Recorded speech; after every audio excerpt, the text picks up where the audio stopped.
If you want to set a photo as a wallpaper on Motorola Edge 60 Fusion, first of all we need to go to the settings.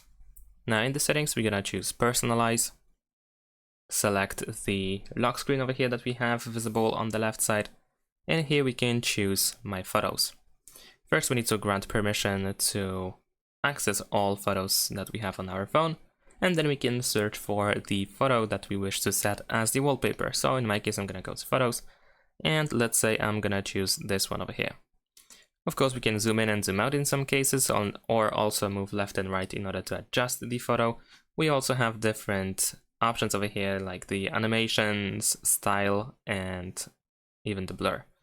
But once we are ready to set up, we can just press set over here, and then we can choose to set it for the home screen, lock screen, or both.